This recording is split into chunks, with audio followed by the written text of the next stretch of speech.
আসসালামু আলাইকুম। কেমন আছেন সবাই? Daily kitchen and blog channel থেকে নতুন একটি ব্লগ ভিডিও দেখার আমন্ত্রণ জানাচ্ছি। আশা করছি সবাই ভালো আছেন। আজকের ভিডিওটা শুরু করেছি আমি বিকেলের দিকে একটু বাইরে গিয়েছিলাম একটা কাজে। তো সেখান থেকে ফেরার পথে কিছু টুকিটাকি জিনিস নিয়ে আসছি। এখানে হচ্ছে কিছু বিস্কিট নিয়েছি, ছোটো কয়েকটা বিস্কিট নিয়েছি আর বড়ো কয়েকটা বিস্কিট নিয়েছি। কিছু হচ্ছে আমের আচার বানাবো। আমের আচারের জন্য কিছু আমের আচারের যে মশলাগুলো আছে ওগুলো নিয়ে এসেছি। এখানে একটা ব্রাশ নিয়েছি, আর এটা হচ্ছে ভিনেগার। ভিনেগার নিলাম একটা, গোটা সরিষা, আর এগুলো হচ্ছে গোটা ধনিয়া, তারপরে পাঁচফোড়ন এক প্যাকেট। তারপরে এখানে হচ্ছে ফ্ল্যাট নুডলস নিচ্ছি দুইটা, আর কোকোলা নুডলস নিচ্ছি দুইটা, আর হচ্ছে ছোটো কয়েকটা বিস্কিট নিয়েছি, ম্যাগি মশলা নিচ্ছি। এগুলো নিয়ে এসছি যেহেতু বিকেলের দিকে আনছি, ভাবলাম বিকেলের জন্য নাস্তায় ফ্ল্যাট নুডলসটাই রান্না করব। কয়েকটা ম্যাগি মশলা, আর এটা হচ্ছে ফ্রাইড রাইসের মশলা। ফ্রাইড রাইসের মশলা দিয়ে আমার কখনো ফ্রাইড রাইসটা করা হয়নি, মশলা ছাড়াই এমনি ঘরোয়াভাবে যেভাবে করা হয় ওইভাবে করা হয়েছে। তো এটা দিয়ে একবার করে দেখি কেমন হয়। তো মশলাগুলো রেখে দিলাম, আর যে বিস্কিটগুলো নিয়ে আসছে সেই বিস্কিটগুলো সবগুলো গুছিয়ে রেখে বিকেলে নাস্তার জন্য হচ্ছে কিছু নুডলসগুলো, ফ্ল্যাট নুডলস আর কোকোলা নুডলসটা বানাবো। আর এখানে একটা চিপসের বক্স নিয়েছি। চিপসের বক্সটা দেখতে খুব ভালো লাগছে, তবে খেতে তেমন একটা ভালো না, একটা বাজে গন্ধ ছিল। যে চিপসের বক্সটা নিলাম এটা খুব একটা ভালো না, এটা বাসায় আনার পরে বুঝলাম আর কি। তো সবগুলো জিনিস আমি এখানে গুছিয়ে নিলাম, যে যে জিনিসগুলো নিচে থেকে নিয়ে আসছিলাম, এই যে জিনিসগুলো। তো ভিডিওর পর্যায়ে এসে বলতেছি, লাইফস্টাইল ব্লগ ভিডিওগুলো যেসব আপু বা আন্টিদের পছন্দ তারা চাইলে আমার ছোট্ট চ্যানেলটি সাবস্ক্রাইব করে রাখতে পারেন। পাশে থাকা বেল বাটনটি অন করে দেবেন, এতে করে আমি যখনই নতুন কোনো ভিডিও আপলোড করব তার নোটিফিকেশন আপনার মোবাইলে পৌঁছে যাবে। আপনি আপনার সময় সুযোগ করে আমার ভিডিওটি দেখে নিতে পারবেন। অবশ্যই আপনার মূল্যবান মতামতটি করে জানাবেন। ভিডিওর কোনো অংশ যদি ভালো লেগে থাকে বা কোনো অংশ যদি খারাপ লাগে, ভুল হয়ে থাকে, সেটাও কমেন্ট করে জানাতে পারেন। একটা লাইক দিয়ে পুরো ভিডিওটা কন্টিনিউ করবেন। আপনার একটা লাইক আমার ভিডিওটা আরও অনেকজনের কাছে পৌঁছে দিবে।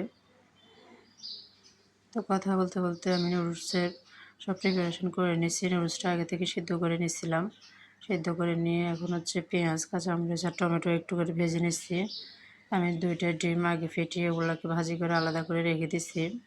পেঁয়াজ মশলার সাথে ডিমটা ভাজতে গেলে তখন দেখা যায় ডিমটা একটু কেমন যেন হয়ে যায়, মশলাগুলো ডিমের মধ্যে লেগে থাকে। তো খেতে গেলে দেখা যায় ওইটা দাঁতের নিচে পড়ে, তাই আমার একটা ভালো লাগে না।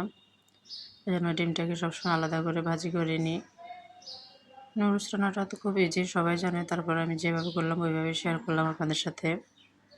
তো এখানে পেঁয়াজ, মরিচ আর টমেটোটা ভাজার পরে আমি হচ্ছে নুডলসের সাথে যে মশলাগুলো ছিল ওই মশলাগুলো দিয়ে দিলাম, সাথে হচ্ছে একটা ম্যাগি মশলা দিলাম। এই মশলাগুলো দিয়ে মশলাটাকে ভালো করে কষিয়ে নিব পেঁয়াজ মরিচের সাথে। এখানে কিছুটা জিরা গুঁড়ো দিয়েছি, যেহেতু এখানে কিছু চিকেন দিব। চিকেনগুলোকে আমি একদম ছোটো টুকরো টুকরো করে কেটে নিচ্ছি, যেহেতু ব্রয়লার চিকেন সিদ্ধ হতে খুব একটা সময় লাগবে না, খুব তাড়াতাড়ি এটাকে সিদ্ধ হয়ে যাবে।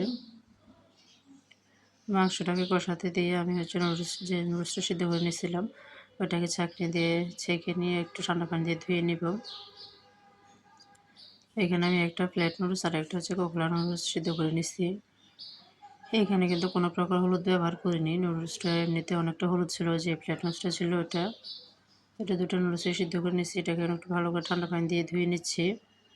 পাশাপাশি হচ্ছে এই যে চিকেনটা কষাতে দিচ্ছি ওটা কষিয়ে নেওয়া হয়ে গেছে।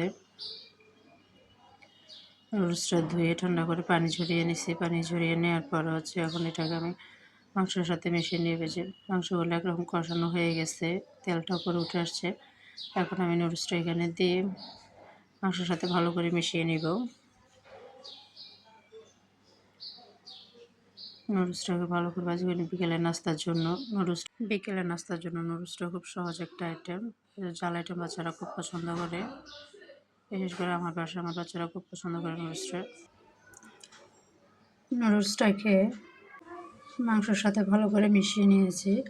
আগে হচ্ছে দুইটা ডিমকে আমি ভাজি করে রেখে দিয়েছিলাম, তো এই ডিমটাও এখন নুডলসের সাথে মিশিয়ে নিয়েছি। নুডলসটা ভাজি করা হয়ে গেছে, এটা একটা সাইডে রেখে দিলাম। কিছু চা বানিয়ে নিয়েছি, এখন হচ্ছে এটা বাটিতে নিয়ে নেব আর কি। তো নুডলসটা নিয়ে নিচ্ছি আর হচ্ছে চাটা নেব। তো ভিডিওর এই পর্যায়ে এসে আবারও বলতেছি, পুরো ভিডিওটা জুড়ে যারা আমার সাথে ছিলেন সবাইকে জানাই অসংখ্য ধন্যবাদ। প্লিজ ভিডিওতে একটা লাইক দেবেন, আমার ছোট্ট চ্যানেলটা সাবস্ক্রাইব করে রাখবেন। চা যেহেতু বাসায় অন্য কেউ খাবে না, শুধু আমি খাবো, তাই আমার জন্য একটু করে চা বানিয়ে নিয়েছি। নাস্তায় যেটা খাওয়া হোক না কেন, ঝাল আইটেম হোক বা মিষ্টি আইটেম হোক, চাটা কিন্তু খাওয়াই লাগে। তো চা নিলাম আর নুডলসটা নিলাম, ওটা একটা সাইডে রেখে হচ্ছে যে বিস্কিটগুলো নিয়ে এসেছিলাম নিচে থেকে, ওখান থেকে একটা বিস্কিট নিচ্ছি। এখান থেকে এই বিস্কিটগুলো কিন্তু খেতে অনেক মজা, বিশেষ করে বিস্কিটের উপরে ছোটো একটা বাদাম দেওয়া থাকে। বিস্কিটগুলো সবগুলো প্যাকেট থেকে বের করে এটা একটা বক্সের মধ্যে রেখে দিচ্ছি। বক্সের মধ্যে রেখে দিয়ে দুইটা আমার জন্য নিয়ে নেব। বিকালে চা নাস্তাটা করতে করতে হচ্ছে আপনাদের থেকে বিদায় নিয়ে নেব।